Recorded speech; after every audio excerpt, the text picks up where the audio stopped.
inside your memories, your dreams, your nightmares.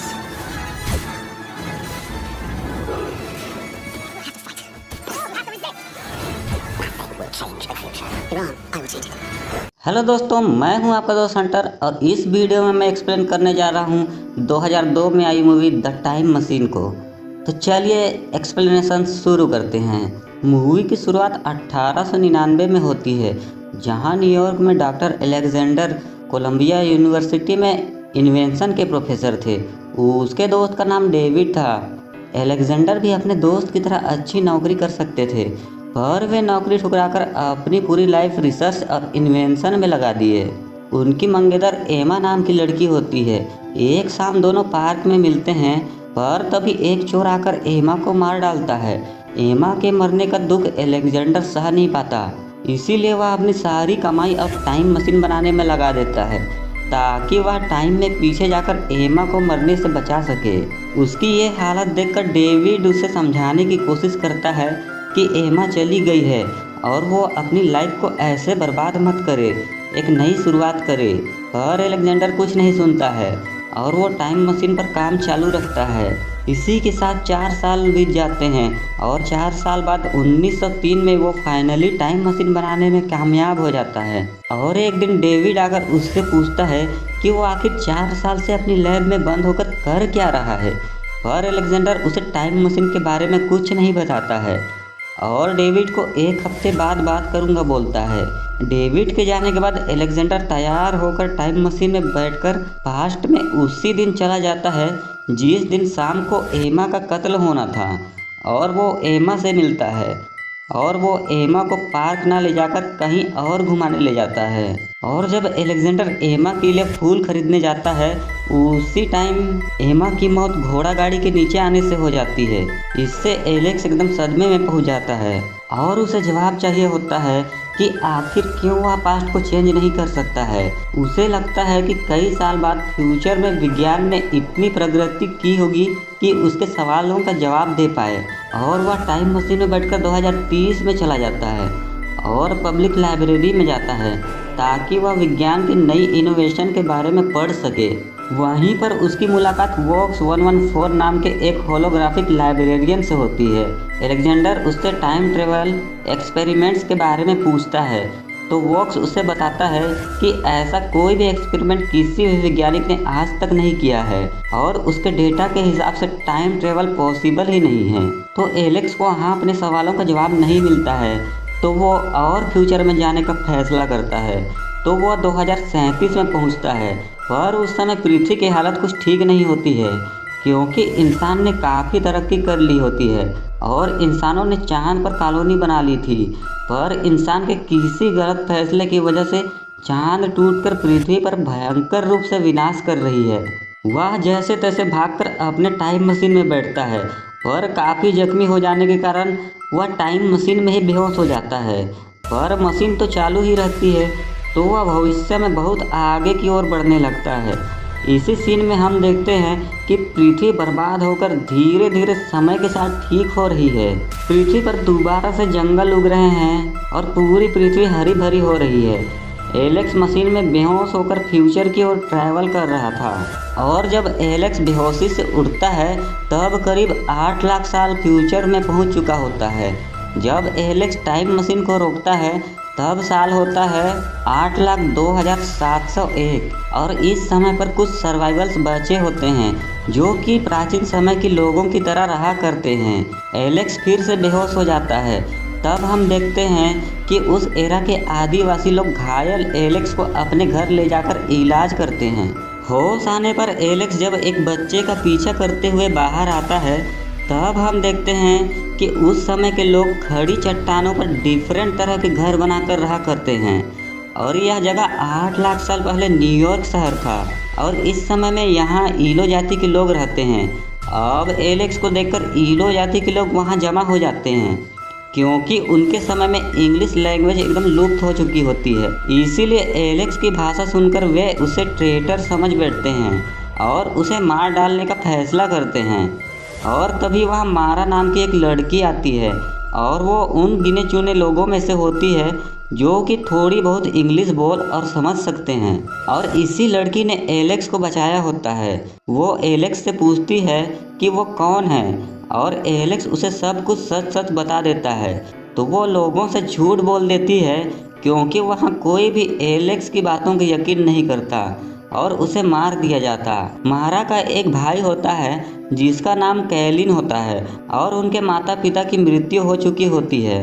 रात में जब मारा और एलेक्स बाहर बैठे होते हैं तो एलेक्स देखता है कि आसमान में तारे बिल्कुल साफ दिखाई दे रहे हैं और टूटा हुआ चांद भी दिखाई देता है। और जब रात को एलेक्स अपनी पसंदीदा घड़ी कैलिन को देखकर सोता है तब उसे एक भयानक सपना दिखाई देता है जिससे डरकर एलेक्स उठ जाता है और उसी समय कैलिन भी चीखते हुए उठता है। मारा जब वो वहाँ कैलिन को देखने आती है तब वो नोटिस करती है कि कैलिन के पास से एलेक्स का दिया हुआ घड़ी गायब था।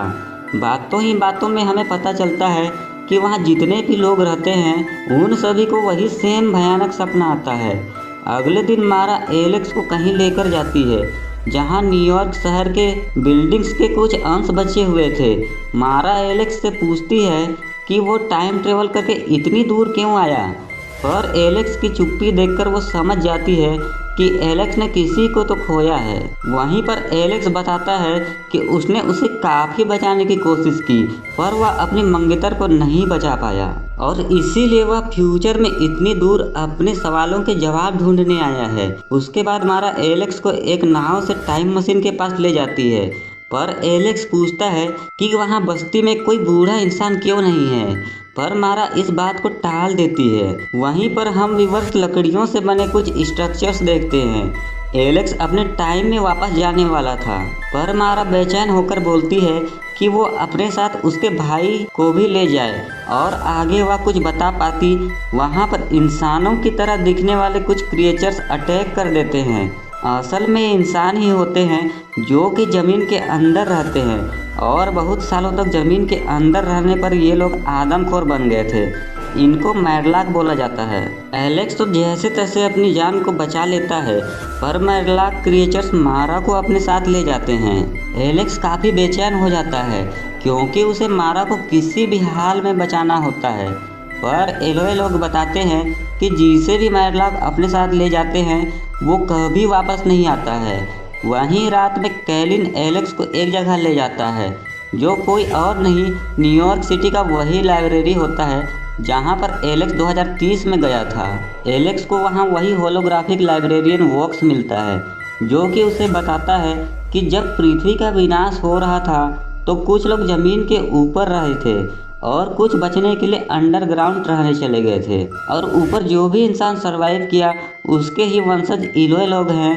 और जो कि अंडरग्राउंड रहने गए थे वे लोग कई लाखों सालों तक सूरज नहीं देखने के कारण उनके शरीर में बदलाव होने लगा और खाने को कुछ नहीं मिलने के कारण वे लोग नरभक्षी मैडलॉक बन गए। लाइब्रेरियन एलेक्स को बताता है कि उसे अगर मारा को बचाना है तो उसे उस डरावने सपने के रास्ते को फॉलो करना होगा। वहां से निकलकर एलेक्स अपने सपने वाले रास्ते को फॉलो करते हुए एक बड़ी मूर्ति के पास पहुंच जाता है। अंदर जाने पर एलेक्स देखता है कि वहां लाखों की तादाद में टनल्स बने थे। उन टनलों से ही मैडलॉक आना जाना करते थे। आगे जाने पर उसे इंसानों की बहुत सारी हड्डियां दिखाई देती हैं। तभी एक मैडलॉक की नज़र उस पर पड़ जाती है और वो एलेक्स को पकड़कर मारा के पास कैद कर देता है। मारा एकदम हिप्नोटाइज एक ही तरफ देख रही थी। तभी वो देखता है मैडलॉक के लीडर को जो कि सभी इलोए के सपने में आता है। तो मैडलॉक का लीडर अपनी हिस्ट्री बताता है कि जो लोग भी अंडरग्राउंड रहने लगे थे उनकी ही आगे की पीढ़ी वे मैडलॉक हैं और वो मैडलॉक का एडवांस फॉर्म है और वो सभी की माइंड को रीड और उनको कंट्रोल कर सकता है। और वो एलेक्स को अपने समय में वापस जाने को कहता है। वो एलेक्स के सवाल का जवाब भी बताता है कि वो भूतकाल को क्यों नहीं बदल सकता क्योंकि उसने एमा के मौत के कारण ही तो टाइम मशीन बनाया और वापस भूतकाल में जाकर एमा को बचाया। लेकिन अगर एमा की मौत भूतकाल में हुई ही नहीं तो वह भविष्य में टाइम मशीन बनाएगा ही नहीं। और इस तरह वो कभी एमा को बचा ही नहीं पाएगा। ये एक तरह का टाइम पैराडॉक्स है जिसको मैं आप व्यूअर्स को किसी और वीडियो में समझाऊंगा। और यहाँ पर फाइनली एलेक्स को अपने सवाल का जवाब मिलता है कि क्यों वह पास्ट को चेंज नहीं कर सकता है। आगे मैडलॉक उसे टाइम में वापस जाने को कहता है और उसे वो टाइम मशीन को दिखाता है, क्योंकि मैडलॉक पहले ही उस टाइम मशीन को लेकर अपने अड्डे पर ले आया था। एलेक्स जाकर टाइम मशीन में बैठ जाता है, पर एलेक्स की घड़ी मैडलॉक के पास होती है, क्योंकि मैडलॉक ने एलेक्स की घड़ी को चोरी कर लिया था। तो वो घड़ी को जैसे ही एलेक्स को देता है, एलेक्स उसका हाथ पकड़कर जानबूझकर फ्यूचर की ओर ट्रैवल करने लगता है और दोनों का टाइम मशीन में ही लड़ाई होने लगती है। इस लड़ाई में मैडलॉक तो मशीन के बाहर हो जाता है, तो फिर वह बाहर ही बूढ़ा होकर मर जाता है, क्योंकि मशीन के बाहर टाइम तो बहुत ही स्पीड चलता है और मशीन के अंदर बैठा एलेक्स साल 635,427,810 में रुकता है। उस टाइम में पृथ्वी मानो पूरी तरह से डिस्ट्रॉय हो चुकी है। पूरी धरती पर मैडलॉक ने कब्जा कर लिया था और यहाँ इलोए लोगों का नामो निशान मिटा दिया गया था। इस मंजर को देखकर यहाँ पर एलेक्स फाइनली एमा के डेथ को एक्सेप्ट करता है और वो मारा को बचाने का फैसला करता है और वो टाइम में वापस आकर मारा को छुड़ाता है और वो टाइम मशीन को स्टार्ट करके उसके गियर्स के बीच में अपना घड़ी अटका देता है। मारा के पूछने पर वह बताता है कि वह फ्यूचर बदल रहा है और तभी बहुत सारे मैडलॉक उन दोनों के ऊपर हमला कर देते हैं।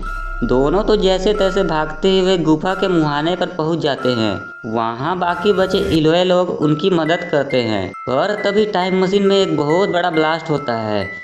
इस ब्लास्ट में सभी मैडलॉक लोग मारे जाते हैं। एलेक्स पास्ट को तो नहीं बदल सकता है, पर वो जो भी वक्त जो अभी नहीं आया है यानी कि फ्यूचर, उसे तो जरूर बदल सकता है। इसीलिए उसने सभी मैडलॉक को मार दिया ताकि जो फ्यूचर उसने देखा था वो कभी हो ही ना।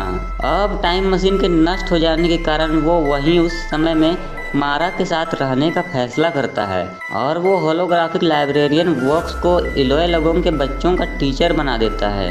तब हमें दोबारा 1903 का समय दिखाया जाता है, जहां पर एलेक्स के गायब हुए एक हफ्ता हुआ है। वहां डेविड उसके लेबोरेटरी में विजिट करता है।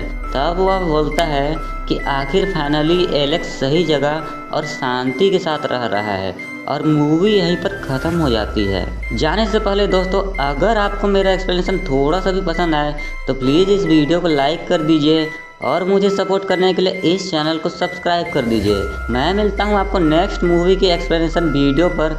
तब तक के लिए